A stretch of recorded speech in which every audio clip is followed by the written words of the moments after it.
Dois destinos lendários: Choqquequirão, a irmã de Machu Picchu, e a imponente Montanha Nevada Salcantay. Entre elas, um território remoto que poucos têm a chance de atravessar, onde as montanhas guardam segredos há séculos e revelam a apenas quem insiste em chegar até o fim. Essa travessia fazia parte de uma longa viagem. Eu vinha de 3 meses caminhando pela Bolívia, pelo Peru, passei por cidades altas como a trilha de Machu Picchu e pelo Pico Tunari em Cochabamba. O corpo já tinha se adaptado à altitude e ao esforço diário, uma resistência conquistada aos poucos, no frio, no peso da mochila e nas semanas de adaptações. Foram 7 dias caminhando sozinho pelos Andes, entre ruínas incas escondidas, vales que pareciam não ter fim e montanhas que exigiam tudo do corpo e da mente. Uma travessia de mais de 130 quilômetros, onde cada passo revelou não só a força das montanhas, mas também aquilo que a gente descobre dentro de si quando não há mais ninguém por perto. A trilha começava na pequena vila de Cachorra, localizada no meio das montanhas a 2.700 metros de altitude, cercada por montanhas que parecem observar a quem passa. Logo cedo, deixei a hospedagem e segui por uma estrada de terra batida, ampla e relativamente plana. Logo após cruzar o miradouro do Capulioco, a quase 2.800 metros, a descida se impôs.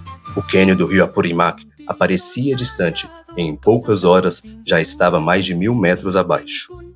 Mesmo com a resistência construída ao longo dos meses, ali percebi algo diferente. O corpo pesava, os ouvidos se entupiam e a cabeça parecia desordenar os pensamentos. O calor seco misturado com o ar rarefeito fazia cada passo arder.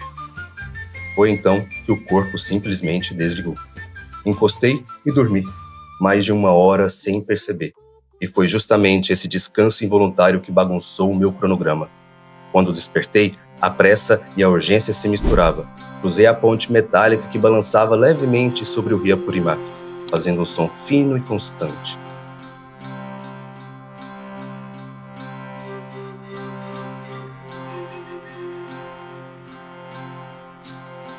Do outro lado, a subida não deu trégua. Íngreme, dura, sempre à beira de um desfiladeiro. A noite chegou antes de mim. Às 7h30, finalmente alcancei Santa Rosa, a 2.100 metros de altitude. Exausto, iluminando o caminho apenas com a lanterna, entendi ali. Não importa o quanto você acha que está preparado, a montanha sempre encontra uma forma de te colocar no lugar. Na manhã seguinte, o céu estava encoberto por nuvens. Depois de uma boa noite de sono, parecia que o corpo havia recuperado as forças do primeiro dia. Às 6h, com o sol surgindo entre as montanhas, levantei o acampamento e segui. Após algumas horas de subida, alcancei Marampá, a 2.700 metros. Uma vila isolada, simples, que hoje parece viver do turismo que passa por ali. A estrada de terra atravessava casas modestas, algumas de madeira e outras de tijolo cru. No caminho, 2 homens locais seguiam na direção contrária, conduzindo burros carregados. Era uma cena comum da montanha, onde cada passo dos animais pareciam traduzir o esforço silencioso de quem vive nesse lugar. Depois da vila, a trilha ganhou outro ritmo. As primeiras marcas incas surgiram ao longe nas encostas, terraças agrícolas, montanhas cortadas com precisão. Rastros de um império que ainda sussurra entre as rochas. Segui pela trilha até o acampamento, a 2.800 metros, escondido no meio da mata. Dali, ainda não era possível ver Choqquequirão, mas eu sabia que estava perto. Bastaria alguns minutos de caminhada para que as ruínas começassem a se revelar. Então, depois de dias com subidas e descidas que já pareciam intermináveis, surgiu algo diferente. No meio de encostas tão íngremes, apareceu um terreno plano, como se uma máquina gigante tivesse cortado a montanha com uma precisão impossível. Era nesse recorte improvável que Choqquequirão começava a se mostrar. Os terraços se alinhavam em degraus perfeitos. Os muros de pedra seguiam firmes mesmo após séculos. Estar ali não era apenas alcançar um destino, era presenciar um feito humano que desafiava a própria lógica da paisagem. O silêncio das montanhas parecia guardar aquela cidade como um segredo, revelado apenas a quem insistiu em chegar até ela. Choqquequirao foi construída a mais de 3.000 metros de altitude, por volta do ano de 1440, durante o reinado de Pachacuti, o mesmo imperador responsável pelo Machu Picchu. Assim como sua irmã mais famosa, foi um centro político agrícola e espiritual, conectando Cusco às terras da Amazônia. Mas ao contrário de Machu Picchu, aqui quase não há turistas. As ruínas se espalham pelas encostas em diferentes níveis, terraços incrivelmente íngremes, templos voltados para o céu, calhas de pedra que ainda hoje mostram o domínio da engenharia inca. Dizem que este foi um dos últimos refúgios da resistência inca, onde Manca Inca Yupanqui buscou abrigo após enfrentar os espanhóis. Talvez por isso, tanta coisa ainda permaneça oculta, como se a cidade escolhesse o que mostrar e a quem mostrar. Porque Choqquequirao não se entrega fácil, ela exige esforço, silêncio e reverência. E, em troca, oferece um privilégio raro de caminhar onde o passado ainda se impõe.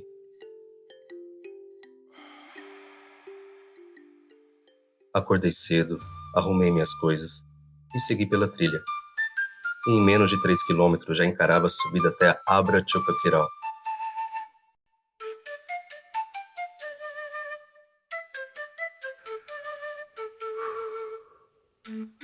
A exatos 3.272 metros de altitude.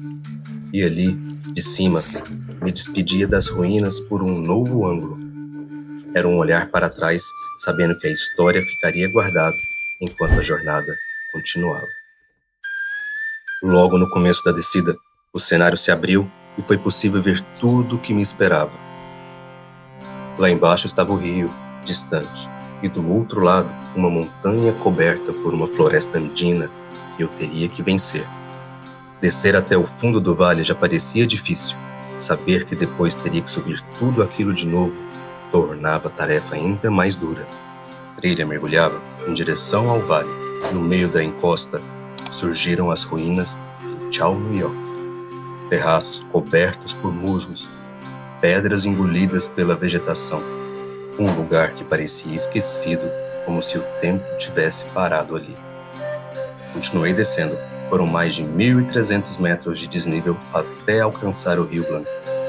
O silêncio acompanhava cada passo, quebrado apenas pelo som da água que se aproximava. Atravessei a ponte sobre o rio. O alívio durou pouco, e tudo o que havia descido agora precisava ser vencido na subida. 1.600 metros até mais alto, em um trajeto de apenas 5 quilômetros de distância. A trilha serpenteava em curvas fechadas, subindo em ritmo constante e impiedoso. Cada passo parecia um desafio para o corpo. Já era noite quando alcancei Maezal, a 2.900 metros. Um casal de anciões me recebeu com uma comida feita no fogão a lenha. Tomei um banho gelado e me deitei. O sono veio sem pedir licença, uma recompensa por mais um dia que parecia impossível de atravessar. Logo cedo, desmontei a barraca em Maezal e me despedi do casal ancião com hasta luego esforçado. Segui refletindo no que é viver em um lugar tão isolado, onde o caminho até a próxima vila não parece feito para qualquer um. A trilha já respondia por si mesma, contornava a montanha como se costurasse a encosta, desaparecia dentro da floresta em passagens estreitas, árvores retorcidas e musgos pendendo no ar. Entre a vegetação densa, começaram a surgir os incansáveis degraus de pedra, intermináveis, que exigiam paciência e fôlego a cada passo. Mais acima, a floresta se abriu e as pedras passaram a dominar o cenário. Foi então que cheguei às marcas da antiga mina Vitória, uma cicatriz aberta pelo homem no século passado.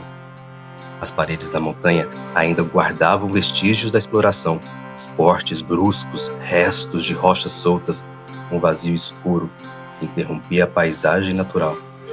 Era impossível não pensar em como aquele lugar havia sido transformado e como o trabalho ali devia ter sido duro, isolado e implacável.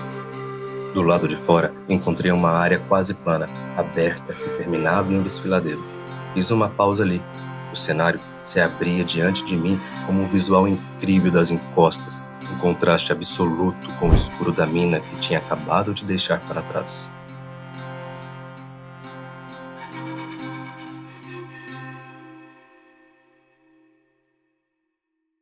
Depois dessa pausa, o caminho voltou a me testar.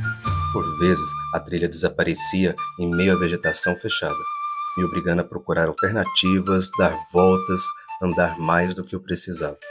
O desnível aumentava, o corpo ardia e a cada curva parecia mais longa do que realmente era. A altitude cobrava, o ar rarefeito fazia a respiração pesar e o corpo já parecia sem energias. Até que alcancei Abra San Juan, a 4.150 metros de altitude, onde um abrigo improvisado servia de refúgio para quem passa. E a poucos passos dali, o chão sobre meus pés foi perdendo inclinação. Um desfiladeiro imenso se revelava à minha frente. Pouco a pouco, um novo horizonte foi se transformando. Montanhas gigantes se erguiam como muralhas, tocando o céu com seus cumes cobertos por nuvens. Chegar aqui, depois de tanto esforço, e ser recebido com um cenário desse, parecia um presente da própria montanha. Ali estava eu, sozinho e completamente isolado, no meio dos Andes, diante de um espetáculo da natureza. Foi um daqueles instantes raros em que a paisagem fala mais alto que qualquer pensamento. Como se o tempo tivesse parado só para permitir que eu entendesse o que significa estar ali, pequeno de algo tão imenso, e ao mesmo tempo fazer parte dele. Na sequência, veio a descida. A trilha seguia estreita e suspensa à beira de um penhasco, até começar a perder a altura. A descida foi curta. Foram cerca de 500 metros de desnível até chegar a 3.500 metros em Yanama. Ao entrar na vila, os campos verdes e os pássaros ao redor davam a impressão de que a natureza oferecia um descanso depois do esforço. Mas um dia terminava, e com ela a certeza de que cada passo era uma transição, da floresta ao cume, das pedras à vila, do esforço ao alívio, o fim de mais um capítulo de travessia.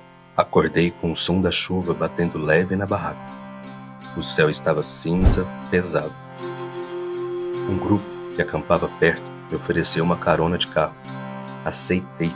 Eles me levaram vários quilômetros adiante, um gesto simples, mas que mudou o dia. Depois de tantos dias andando, atravessar aquela distância em minutos parecia um salto no tempo. De lá, segui a pé. Decidi cortar um caminho por uma trilha secundária em vez de seguir pela estrada. No início parecia certo. Vegetação baixa, clima fresco, passos fáceis. A sensação era de ter encontrado um caminho secreto. Seguia cantando e acreditando que tinha feito a escolha perfeita. Mas logo, o atalho se mostrou uma armadilha. A trilha foi se estreitando até sumir.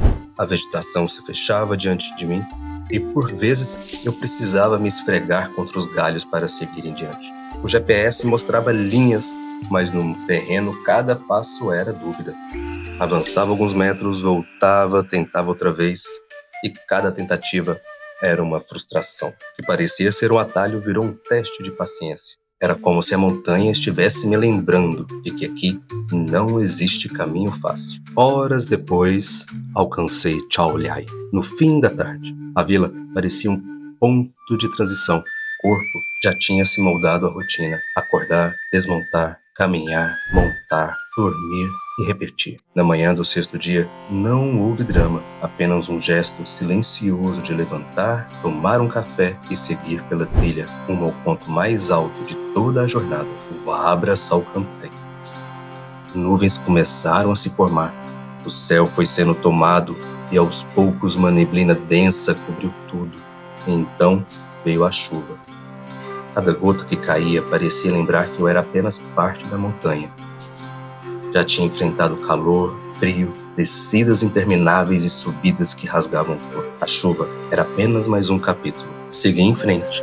Foi quando avistei uma vaca, sozinha, pastando livre a mais de 4.500 metros. Um contraste improvável. Para mim, cada passo era uma luta. Para ela, era apenas mais um dia. A neblina apertava, a visibilidade caía, os bastões batiam em pedras molhadas.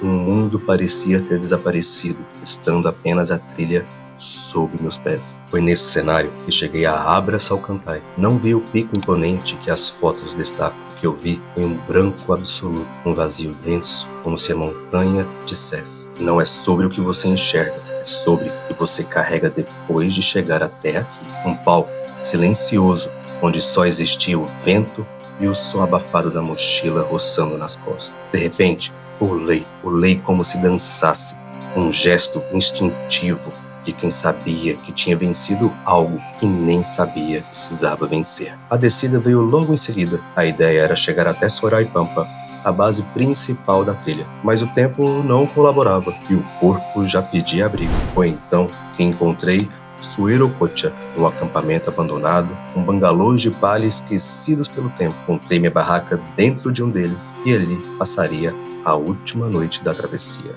Acordei com o som do silêncio. Por um instante, pensei que ainda estava sonhando. O que havia ouvido na madrugada não era chuva, era neve. Mais um presente que recebi. Um elemento que se incorporava a essa jornada. A neve não era apenas paisagem. Era como se a montanha tivesse escolhido me entregar um desfecho à altura do caminho percorrido. 7 dias de esforço, suor e silêncio, cerrados com a pureza branca cobrindo cada detalhe ao redor. Olhar para aquele cenário era sentir tudo havia sido renovado. As pegadas da noite apagadas, o acampamento transformado, o mundo inteiro refeito diante dos meus olhos. Era impossível não sentir gratidão. Gratidão por estar ali, por ter atravessado cada vale e cada subida, e por presenciar um instante que parecia feito sob medida para marcar o fim da travessia. Tomei um café observando a imensidão. Esperava fundo, deixando o frio entrar devagar, como se cada sopro fosse também uma despedida. Era o último dia e eu não queria que ele acabasse. Desmontei a barraca como se quem selasse um capítulo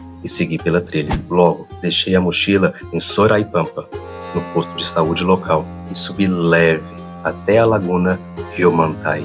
Não foi apenas uma visita, foi um ritual de encerramento. Foram 7 dias caminhando pelas montanhas dos Andes. Mais de 130 quilômetros de trilha, cruzando vales profundos, ruínas incas, vilas isoladas e encontros improváveis. Uma travessia que não terminou ali, porque cada passo deixado na montanha continua ecoando dentro de mim. Me despedi em silêncio. Quantas histórias ainda cabem nas montanhas? Quantas delas a gente só descobre quando se perde? Muito obrigado, Pachamama. Se você quiser ver o percurso completo com altimetria, curiosidades e detalhes técnicos, acesse o link do Wikiloc na descrição. Se essa jornada te atravessou de alguma forma, não esqueça de deixar o seu like, compartilhar com quem também carrega vontade de se encontrar nas montanhas por aí. Muito obrigado e até a próxima jornada.